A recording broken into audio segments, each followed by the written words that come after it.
Yes. So next topic is words and phrases to be avoided in academic writing. അപ്പോൾ നമ്മൾ ഈ unit തന്നെ എന്തിനാണ് ഡീൽ ചെയ്യുന്നതാണ്? വൊക്കാബുലറിയും ഗ്രാമറുമാണ് ഡീൽ ചെയ്യുന്നത് അല്ലേ. അക്കാഡമിക് റൈറ്റിങ്ങിൻ്റെ സ്റ്റൈൽസ് കണ്ടു, അതുപോലെ തന്നെ പ്രോസസ്സ് കണ്ടു. ഈ ഒരു യൂണിറ്റിൽ നമ്മൾ ഡീൽ ചെയ്യുന്നത് എങ്ങനെയുള്ള വേർഡ്സ് ആണ് യൂസ് ചെയ്യേണ്ടത്, എങ്ങനെയുള്ള വൊക്കാബുലറി ആണ് നമ്മൾ ഉൾപ്പെടുത്തേണ്ടത് എന്നാണ് ഈ ഒരു യൂണിറ്റിൽ നമ്മൾ ഡീൽ ചെയ്യുന്നത്. സോ ഏതൊക്കെയാണ് ഇൻക്ലൂഡ് ചെയ്യേണ്ടതെന്ന് അറിയുന്നതിന് പകരം ഏതൊക്കെ വേർഡ്സ്, എങ്ങനെയുള്ള വേർഡ്സ് ആൻഡ് ഫ്രേസസ് ആണ് അവോയ്ഡ് ചെയ്യേണ്ടതെന്ന് മനസ്സിലാക്കി കഴിഞ്ഞാൽ കൂടുതൽ നമുക്ക് എളുപ്പമാവും. അതുകൊണ്ടാണ് ഈ ഒരു ടോപ്പിക്ക്.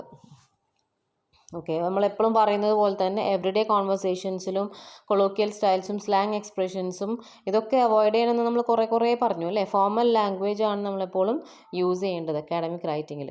അപ്പോൾ ഞാൻ നേരെ ടേബിളിലോട്ട് പോവുകയാണ്. There are some categories to be avoided. മനസ്സിലായില്ലേ? അപ്പോൾ ആ കാറ്റഗറീസ് എന്തൊക്കെയാണ്, അതിൻ്റെ എക്സാമ്പിൾസ് ഇവിടെ കൊടുത്തിട്ടുണ്ട്. Let's see.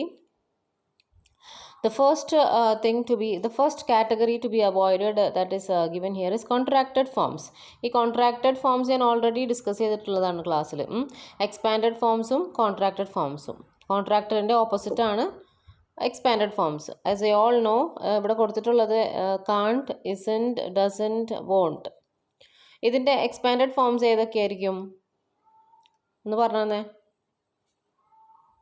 മനസ്സിലായോ? cannot, is not, does not, would not. Rather than using can't, isn't, doesn't, won't, we have to use expanded forms. അപ്പോൾ ആദ്യത്തെ കാറ്റഗറി നിങ്ങൾ ഓർത്ത് വെക്കേണ്ടത് കോൺട്രാക്റ്റഡ് ഫോംസ് ആണ് അവോയ്ഡ് ചെയ്യേണ്ടത്. Next one is informal verbs or phrasal verbs. Okay, examples നോക്കിയേ. എന്തൊക്കെയാണ് phrasal വേർബ്സിൻ്റെ എക്സാമ്പിൾസ്? ഫ്രേസൽ വേർബ്സ് ഓൾറെഡി നിങ്ങൾ പഠിച്ചിട്ടില്ലേ? നിങ്ങൾ ഫസ്റ്റ് സെമ്മിൽ പഠിച്ചിട്ടില്ലേ? നമ്മൾ ട്രാൻസാക്ഷൻസ് ടെക്സ്റ്റ് ബുക്കിൽ ഒരു ഹോൾ ടോപ്പിക് ഉണ്ടായിരുന്നല്ലോ. Go on, put off, find out, get, keep, start, give, show. ഇതൊക്കെയാണ് phrasal verbs. Phrasal verbs actually 2 വേർഡ്സിൻ്റെ ഒരു എന്താ പറയുക കൺസമ്മേഷനാണ്. അപ്പോൾ ബാക്കിയുള്ള എക്സാമ്പിൾസ് എത്രമാത്രം ഉണ്ടെന്ന് അറിയില്ല. കുഴപ്പമില്ല, നമുക്ക് ഗോ ഓൺ, പുട്ട് ഓഫ് ഒക്കെ നോക്കാം. ഗോ ഓൺ മീൻസ് എന്താണ്? ഗോ ഓണിൻ്റെ അർത്ഥം എന്താണ്? What is the meaning? Go on means continue. Okay, അപ്പോൾ we have to use the word continue rather than using go on. And put off means cancel. Put off a meeting, cancel a meeting. Understand? Okay, so likewise phrasal verbs എന്താ പറയുക avoid ചെയ്യണം. എന്നിട്ട് അതിനുള്ള ആപ്റ്റായിട്ടുള്ള appropriate ആയിട്ടുള്ള word തന്നെ നമ്മൾ term തന്നെയാണ് use ചെയ്യേണ്ടത്. The next category is intensifiers, emphasis words. Words and phrases indicating quantity. ഇതാണ് സംഭവം. a bit, a lot of, couple of, sort of, not enough, totally, really, very. ഇതൊക്കെ കാണിക്കുന്നത് എന്താണ്? ഇപ്പോൾ നമ്മളൊരു കണക്കിനെ കുറിച്ച് സംസാരിക്കുകയെന്ന് വിചാരിക്കും. Okay, we want to know a quantity of thing. ഇപ്പോൾ നമ്മൾ ഒരു നമ്പർ അറിയണം നമുക്ക്. പക്ഷേ കറക്റ്റ് നമ്പർ അറിയാണ്ട് നമ്മൾ ഏറെക്കുറെ അറൗണ്ട് ഇത്രയൊക്കെ വരും, അല്ലെങ്കിൽ കുറച്ച്, അല്ലെങ്കിൽ വളരെ അധികം, ടോട്ടലി എന്നൊന്നും പറയാൻ പാടില്ല. കറക്റ്റ് കണക്ക് തന്നെ നമ്മൾ കൊടുക്കണം. മനസ്സിലായില്ലേ? അപ്പോൾ ഇതാണ് ഇൻറ്റൻസിഫയേഴ്സ് എന്ന് പറയുന്നത്. അപ്പോൾ ഇതെല്ലാം അവോയ്ഡ് ചെയ്യണം. The next one is first person and second person point of view. ഇത് ടോട്ടലി നമ്മൾ പറഞ്ഞു, നരേഷനിലൊന്നും അവോയ്ഡ് ചെയ്യാൻ പറ്റില്ല കേട്ടോ first person point of view. കാരണം നരേഷൻ എന്ന് പറയുന്നത് സ്റ്റോറി പറയുന്നത് പോലെ ഒരു കാര്യം പറയുന്നതാണ്. അപ്പോൾ അതിൽ നമ്മൾ ഫസ്റ്റ് പേഴ്സൺ ഒക്കെ യൂസ് ചെയ്യാം. പക്ഷെ പരമാവധി ഇത് യൂസ് ചെയ്തിട്ട് തേർഡ് പേഴ്സൺ ആണ് നമ്മൾ യൂസ് ചെയ്യേണ്ടതെന്ന് പഠിച്ചിട്ടുണ്ട്. അപ്പോൾ ഫസ്റ്റ് പേഴ്സൺ സെക്കൻഡ് പേഴ്സൻ്റെ എക്സാമ്പിൾസ് എന്ന് പറയുന്നത് എന്താണ്? I, me, us, we, you, your. ഇതൊക്കെ അവോയ്ഡ് ചെയ്യുക. Run on expressions. Next categories run on expressions. അതായത് etcetera, so on, so forth. ഇതൊന്നും യൂസ് ചെയ്യാൻ പാടില്ല. അതൊക്കെ ഒരു എന്താ കാണിക്കുന്നത്? ഒരു അൺസർട്ടനിറ്റിയാണ് കാണിക്കുന്നത്, ഒരു ഉറപ്പില്ലായ്മ. നമ്മൾ പറയുന്ന കാര്യത്തിൽ ഒരു ഉറപ്പില്ല, നമുക്ക് തീർച്ചയില്ല. അപ്പോൾ അതുകൊണ്ട് തന്നെ എക്സെട്ര എന്നുള്ള വേർഡ്സ് ഒക്കെ യൂസ് ചെയ്യുക. ഷുവർ ആയിരിക്കണം. നമ്മൾ whatever we are saying we should be very sure about it. And unsophisticated and too simple expressions. അടുത്ത കാറ്റഗറി എന്താണ്? അതായത് bad, good, big, nice, cheap, right, wrong. ഇതൊക്കെ അവോയ്ഡ് ചെയ്തിട്ട് വേണമെങ്കിൽ നമുക്ക് എങ്ങനെയുള്ള വേർഡ്സ് യൂസ് ചെയ്യാം? ബാഡിന് പകരം നമുക്ക് എന്താ, ഇൻഫീരിയർ, അല്ലെങ്കിൽ അത് അടുത്ത ടേബിളിൽ വരുന്നുണ്ട് കേട്ടോ അത്തരം എക്സ്പ്രഷൻസ്. നമുക്ക് അടുത്ത ടേബിൾ നോക്കുമ്പോൾ എന്തൊക്കെയാണ് യൂസ് ചെയ്യേണ്ടത് എന്ന് നമുക്ക് നോക്കാം. I think so. That is more better to look the next table. ഒരു മിനിറ്റ്, ഞാൻ പറഞ്ഞുതരാം ഏതാണെന്ന്.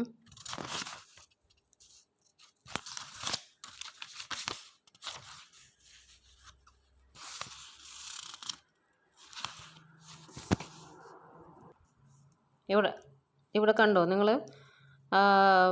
എന്താണ് അവോയ്ഡ് ചെയ്യേണ്ടത് നമ്മൾ ലെഫ്റ്റ് സൈഡിലും ഏതൊക്കെയാണ് ഇൻസ്റ്റഡ് നമ്മൾ യൂസ് ചെയ്യേണ്ടതെന്നുള്ളത് റൈറ്റ് സൈഡിലും കൊടുത്തിട്ടുണ്ട് ഇവിടെ. ഈ ടേബിളാണ് കുറച്ചും കൂടി നല്ലത്. Page number 123 table 5.3. Okay. So നമ്മൾ ആദ്യം മുതൽ പറഞ്ഞ പോലെ തന്നെ contracted form don't, won't, shouldn't, full words കണ്ടോ? Do not, will not, should not. And personal pronouns like ഇവിടെ ഒരു എക്സാമ്പിൾ നോക്കിയാൽ in this essay I have argued എന്ന് പറയുന്നതിലും നല്ലത് in this essay it is argued. കണ്ടോ വ്യത്യാസം കണ്ടോ? ഇത് അവോയ്ഡ് ചെയ്യേണ്ടത് ഇത് യൂസ് ചെയ്യേണ്ട ഫോംസ് ആണ് കേട്ടോ.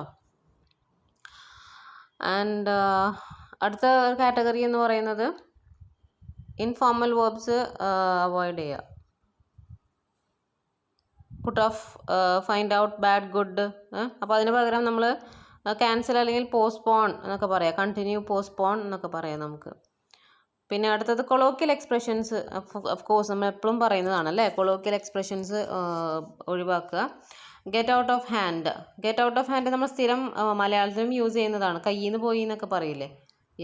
സോ അതിൻ്റെ ഒരു എന്താ പറയുക, ഫോർമൽ ഓൾട്ടർനേറ്റീവ് എന്ന് പറയുന്നത് എന്താണ്? It is not given here. We can say that yes, things did not happen according as I expected എന്ന് നമുക്ക് വേണമെങ്കിൽ പറയാം. ഗെറ്റ് ഔട്ട് ഓഫ് ഹാൻഡ് ഒക്കെ കൊളോക്കിയൽ എക്സ്പ്രഷൻസ് ആണ്. അതൊക്കെ അവോയ്ഡ് ചെയ്യുന്നതാണ് നല്ലത്. ആൻഡ് യെസ്, ലൂസ് ടെമ്പറിന് പകരം നമുക്ക് ഇൻഫ്യൂരിയേറ്റ് എന്ന് പറയാം. സ്റ്റംബ്ലിംഗ് ബ്ലോക്ക് എന്താണ്? നമുക്ക് മുന്നോട്ട് പോകാനുള്ളതിനൊരു തടസ്സത്തിനെയാണ് സ്റ്റംബ്ലിംഗ് ബ്ലോക്ക് എന്ന് പറയുക. അതിന് ഒബ്സ്റ്റക്കിൾ എന്നുകൊണ്ട് നമുക്ക് ഓൾട്ടർനേറ്റീവ് കൊടുക്കാൻ പറ്റും. അപ്പോൾ ഇത്തരം കാര്യങ്ങളൊക്കെയാണ് കൊളോക്കിയൽ എക്സ്പ്രഷൻസിൻ്റെ ഓൾട്ടർനേറ്റീവ്സ്. ഫോർമൽ ലാംഗ്വേജസിൽ യൂസ് ചെയ്യാൻ പറ്റിയ വേർഡ്സ്. ഇതും നേരത്തെ പറഞ്ഞതാണ് നമ്മൾ അല്ലേ. Run on expressions. ഏതൊക്കെയാണ് run on expressions? Etcetera use ചെയ്യരുത്. നോക്കിയ എക്സാമ്പിൾ അവിടെ കൊടുത്തിരിക്കുന്നത് the outdoor games they played include cricket, football, volleyball etcetera. നേരെ മറിച്ച് ഇങ്ങനെ പറഞ്ഞാലോ, the outdoor games they played include cricket, football and volleyball. ഇപ്പോൾ ഒരു സ്ഥിരത വന്നു നമ്മൾ പറയുന്നതിന്. അപ്പോൾ ആ റൺ ഓൺ എക്സ്പ്രഷൻ ആയിട്ടുള്ള എക്സെട്ര എടുത്ത് കളഞ്ഞു നമ്മൾ. Okay. And the next point is to informal expressions like a lot, bit, as in. ഇതൊക്കെ അവോയ്ഡ് ചെയ്യുക. അതിൻ്റെ ഓൾട്ടർനേറ്റീവ് കൊടുത്തിട്ടില്ല. മേ ബി ഈ ഒരു എക്സാമ്പിൾ ഉണ്ട് നോക്കിയേ. The controller of examinations are bit difficult to prepare seating.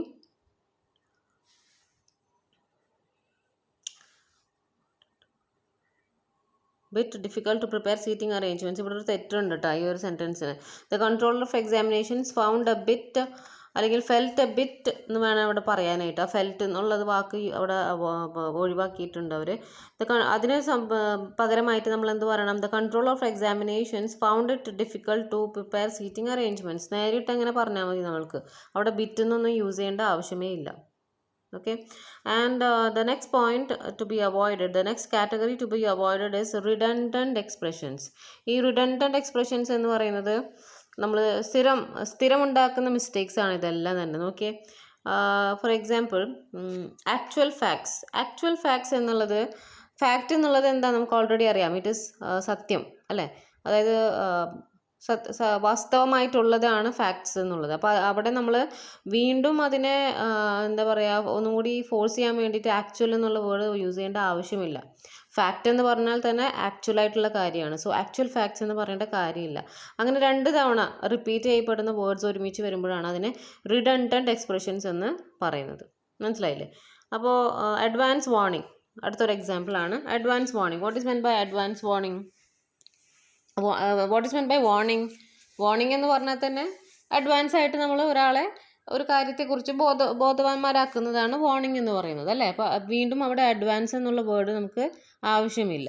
അതുപോലെ തന്നെ കുറേ എക്സാമ്പിൾസ് നല്ല രസമായിട്ട് കൊടുത്തിട്ടുണ്ട് ഇവിടെ. Assemble together, originally created, brief moment എന്ന് പറഞ്ഞാൽ തന്നെ ചെറിയൊരു ടൈമാണ്. അപ്പോൾ ബ്രീഫ് എന്ന് പറഞ്ഞാൽ പിന്നെ അവിടെ യൂസ് ചെയ്യേണ്ട ആവശ്യമില്ല. അതുപോലെ തന്നെ മിക്സ് ടുഗെദർ, പാസ്റ്റ് ഹിസ്റ്ററി, ഇങ്ങനെയൊക്കെ യൂസ് ചെയ്യുന്നത് തെറ്റാണ് കേട്ടോ. അപ്പോൾ അതിന് പകരമൊക്കെ കൊടുത്തിട്ടുള്ള ഓൾട്ടർനേറ്റീവ്സ് ഇവിടെ ഉണ്ട്. അടുത്ത പോയിന്റ് എന്ന് പറഞ്ഞാൽ vague expressions like thing, stuff etcetera. അപ്പോൾ അതൊക്കെ കുറച്ചും കൂടി ക്ലിയർ ആയിട്ട് വേണം പറയാനായിട്ട്. അവോയ്ഡ് ചെയ്യേണ്ട കാര്യങ്ങൾ, അതായത് അക്കാഡമിക് റൈറ്റിങ്ങിൽ അവോയ്ഡ് ചെയ്യേണ്ട കാറ്റഗറീസ് ആണ് ഇപ്പോൾ നോക്കിക്കൊണ്ടിരിക്കുന്നത്. And the next point is ഒരു എക്സാമ്പിൾ ഇവിടെ കൊടുത്തിട്ടുണ്ട്. In the train the passenger fix their eyes on their stuff. In the train the passenger fix their eyes on their luggage. ആ സ്റ്റഫിന് പകരം നമ്മൾ ലഗേജ് ആക്കി. മനസ്സിലായില്ല? അപ്പോൾ കുറേ ഇൻഫോർമൽ യൂസേജസ് അങ്ങനെയൊക്കെ നമ്മൾ അവോയ്ഡ് ചെയ്യണം. ആൻഡ് അടുത്തത് superlative expressions and intensifiers like perfect, best, worst, most. അതിന് പകരമായിട്ട് യൂസ് ചെയ്യാനുള്ള വേർഡ്സ് ഇവിടെ കൊടുത്തിട്ടുണ്ട്. ഐഡിയൽ, അൺഫേവറബിൾ, എക്സ്ട്രീംലിക്ക് പകരം നമുക്ക് എന്താ പറയുക, കമ്പാരിറ്റീവ്ലി ഇൻഫീരിയർ, പോസിറ്റീവ്ലി, നോട്ടബിളി. അവിടെ ഒന്നുമില്ല, അത് കുറച്ച് ഓൾട്ടർനേറ്റീവ് ആയിട്ടുള്ള വേർഡ്സ് കൊടുത്തിട്ടുണ്ട് നമുക്ക്. അപ്പോൾ അത് നിങ്ങൾ കണ്ടുപിടിച്ച് പഠിക്കുക കേട്ടോ. പെർഫെക്റ്റിൻ്റെ പകരം ഔട്ട്സ്റ്റാൻഡിംഗ് ഒക്കെ യൂസ് ചെയ്യാം നമുക്ക്, അല്ലെങ്കിൽ ഐഡിയൽ യൂസ് ചെയ്യാം. വേഴ്സ്റ്റിന് പകരം അൺഫേവറബിൾ യൂസ് ചെയ്യാം. ഓക്കെ, എക്സാമ്പിൾ നോക്കിയാൽ നിങ്ങൾ, the team contained a perfect combination of experienced player. പെർഫെക്റ്റിന് പകരം ഇവിടെ എന്താ, the team contained a combination of players. ആ പെർഫെക്റ്റ് എന്നുള്ളത് അവോയ്ഡ് ചെയ്ത് അവിടെ. The next one is subjective expressions. നമ്മൾ സബ്ജക്റ്റീവ് ഒബ്ജക്റ്റീവ് ഒക്കെ കുറേ പറഞ്ഞു കഴിഞ്ഞതാണ് അല്ലേ. ഇവിടെ ബ്യൂട്ടിഫുൾ, അഗ്ലി, ഹൊറിബിൾ എന്നുള്ള വാക്കുകൾക്കൊക്കെ പകരം നമുക്ക് എന്തെന്ന് പറയാം, mundane, perceptibly, undesirable, reasonable. Okay, കണ്ടോ? The novelist presents the village scene beautifully. ബ്യൂട്ടിഫുള്ളിക്ക് പകരം നമുക്ക് വിവിഡ്ലി യൂസ് ചെയ്യാം. The character was immaculately dressed. The character was properly dressed. അപ്പോൾ ഇങ്ങനെയുള്ള സംഭവങ്ങളൊക്കെ ഓൾട്ടർനേറ്റീവ് വെച്ചിട്ട് പഠിക്കാം. അതുപോലെ തന്നെ അടുത്ത പോയിന്റ് എന്ന് പറയുന്നത് nigger, Paki, ABCD, coloured, Eskimo, Yankee, Madrasi, gypsy. ഇപ്പോൾ ഇത്രയും കാര്യങ്ങൾ പറഞ്ഞപ്പോൾ, ഇത്രയും വാക്കുകൾ പറഞ്ഞപ്പോൾ നമുക്ക് ഒരു പർട്ടിക്കുലർ കാറ്റഗറിയെ ഓർമ്മ വന്നു അല്ലേ. നിഗർ എന്നുള്ള വേർഡും പാക്കി എന്നുള്ള വേർഡൊക്കെ യൂസ് ചെയ്യാം. അപ്പോൾ അങ്ങനെയുള്ള എന്താ പറയുക, റേഷ്യലായിട്ടുള്ള കമൻസും ഒരാളെ എന്താ പറയുക ഇൻസ്റ്റിഗേറ്റ് ചെയ്യുന്ന അത്തരം പ്രയോഗങ്ങൾ നമ്മൾ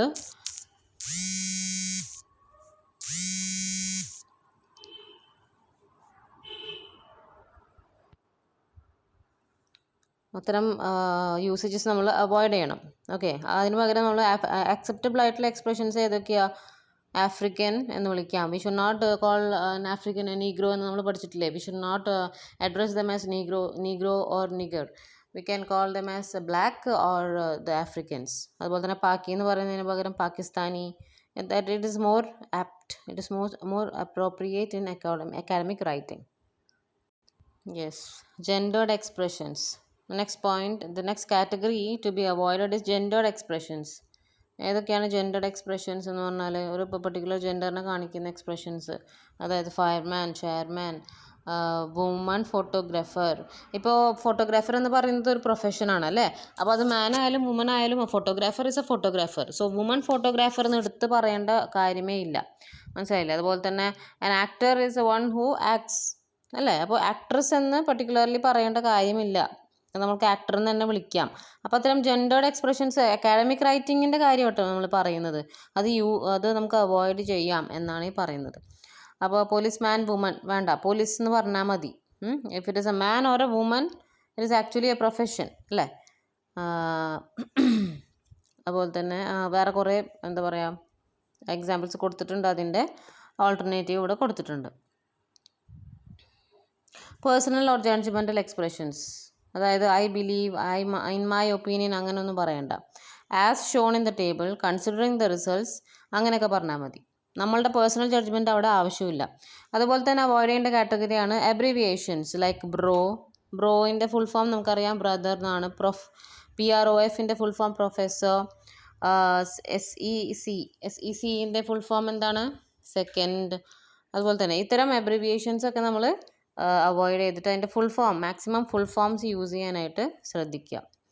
പിന്നെ അവോയ്ഡ് ചെയ്യേണ്ട ലാസ്റ്റത്തെ കാറ്റഗറി കാണിച്ചിട്ടുള്ളത് സിമ്പിൾസ്, അതായത് 3, 4 ആൻഡ് എക്സെട്ര. ഇതിന് പകരം എക്സ്ട്രാ, അതിന് പകരം നമ്മൾ ആക്ച്വൽ വേർഡ്സിൽ തന്നെ എഴുതണം. കണ്ടോ, 3, 4 എക്സ്ട്രാ എന്നുള്ളത്. സോ നമ്മൾ ഇത്ര നേരം പറഞ്ഞുകൊണ്ടിരുന്നത് ഏതൊക്കെയാണ് അക്കാഡമിക് റൈറ്റിങ്ങിൽ അവോയ്ഡ് ചെയ്യേണ്ട കാറ്റഗറീസ്. അതിൽ നിങ്ങൾ എന്താ പറയുക, ഒരു 10 എണ്ണം, ഒരു 10 കാറ്റഗറീസ് നിങ്ങൾ പഠിച്ചാൽ മതി. നിങ്ങൾക്ക് എളുപ്പമാണെന്ന് തോന്നുന്ന 10 കാറ്റഗറീസ് പഠിച്ചു വെക്കാം കേട്ടോ.